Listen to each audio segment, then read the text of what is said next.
I'm breaking up with my girlfriend because she changed her looks to resemble my dead wife. I, 35 male, was married to Laura for 7 years.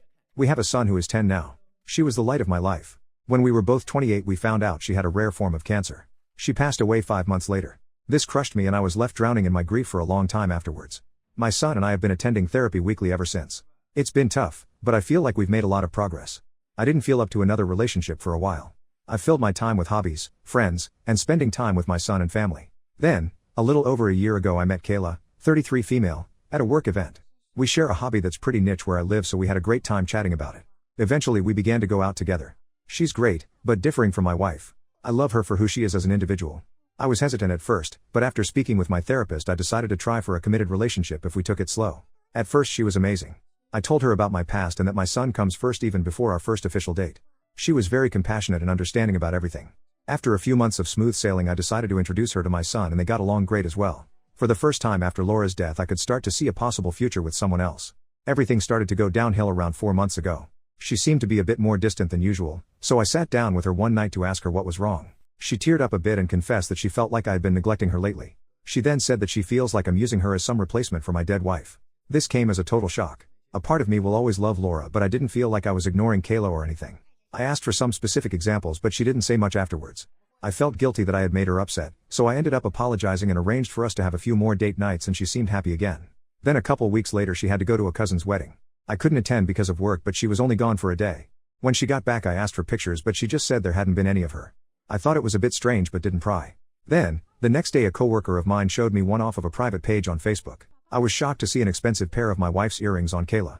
In my son's room there is a small cupboard with pictures of him and his mom, letters from her, and some of her prized jewelry. I checked it as soon as I came home and the earrings were returned to the cupboard but in a different spot.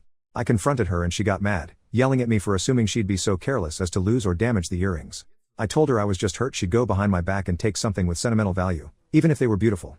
She eventually broke down and apologized and after a serious talk about boundaries we moved on. Things improved for a while before her strange behavior started. It began with her changing her hair color to match my wife's. My wife had naturally light blonde hair that a lot of women dye their hair to today, so while I thought it was strange, I wrote it off as a beauty choice. Then, she began regularly straightening her hair. She has wavy hair and my wife's hair was pin straight.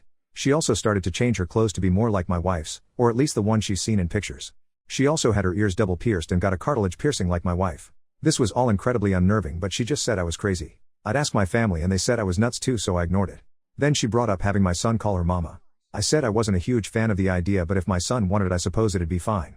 She went on a whole rant about how it was different because he called my wife mommy so it's not like she's stealing a title. He said no and she was a bit cold to both of us for days. She seemed like a totally different woman than the one I fell in love with. Everyone around me just said I was probably nervous since it's my first relationship after Laura's death. The final straw was when she got a tattoo that was almost the exact same as my wife's. It was in the same spot, same color, just with a slightly different design. That was my final straw. I sat her down and confronted her a week ago with everything. At first she denied it all but then broke down into tears and said I never loved her. She said she felt that she had to live up to the memory of a ghost. This upset me because I had asked her before what I did specifically and she wouldn't discuss it. Plus she was the one being weird and copying Laura. She kept sobbing and saying I didn't love her. I got so sick of it I yelled at her saying that if she felt so unloved we should just break up. I honestly do like her but I've seen how miserable she has been lately and I don't think this relationship is good for her mental health. She got dead silent and just left and drove away. I was just so tired of everything. Later that night she tried to off herself with pills and barely survived. She has no living family so I was listed as her emergency contact. She wrote a long letter to me saying she loves me so much but obviously I don't feel the same, and that maybe if she was dead too I'd love her even a fraction of how much I loved my dead wife. I'm distraught over this, she's been so strange lately but before all of this I really did love her. My mom and siblings keep on saying that I'm awful for pushing her to this point and that instead of ending it, I should have doubled down in reassuring my love for her. They all got along great with her and had been hinting that they wanted us to get married, so my son would have a mother again and possibly some siblings. I didn't think I was the jerk but my whole family is being cold to me and I have no idea what to do. They're saying I should go visit as soon as possible and support her with this to rekindle our relationship. I'm not sure if I want to do that. She's so unhappy with me, and seems obsessed over my dead wife. I keep on thinking over this and wondering if I should have reassured her of my love again or broken up with her in a more tactful way. I'm lost on what to do.